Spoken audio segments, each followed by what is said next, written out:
Okay, this is quiz 1. A couple of problems. 2A was the first one you asked about. And it is 6x to the 4/3 over x to the -4 times x to the 1/3. Okay, so the crying baby analogy says that when you have a negative exponent, it's like a crying baby. So we have a crying baby in the denominator. That's like means we have to pick it up and put it in the numerator. So this is going to become 6x to the 4/3 times x to the +4. It's in the numerator now, so it's happy. It's not crying anymore. Positive exponent over x to the 1/3.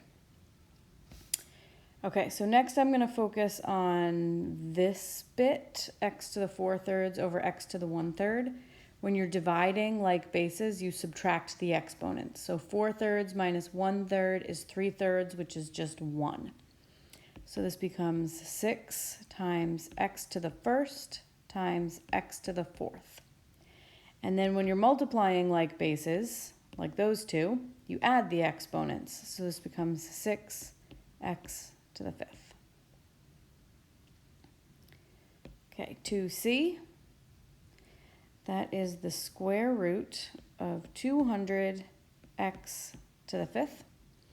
So we want to break down both the 200 and the x to the 5th into perfect squares, things that you can take the square root of easily. So 200, not a perfect square, but 100 is, and I'm going to break down 200 into 2 times 100.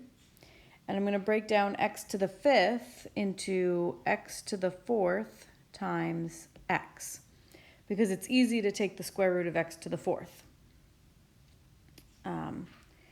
Then I can rearrange the order of this, so it's the square root of 100 times x to the 4th times 2 times x. This bit and this bit we can take the square root of. Square root of 100 is 10. The square root of x to the 4th is x squared. And then this bit we can't simplify. You can't take the square root, so you just leave it underneath the radical. So we have a 2x left underneath.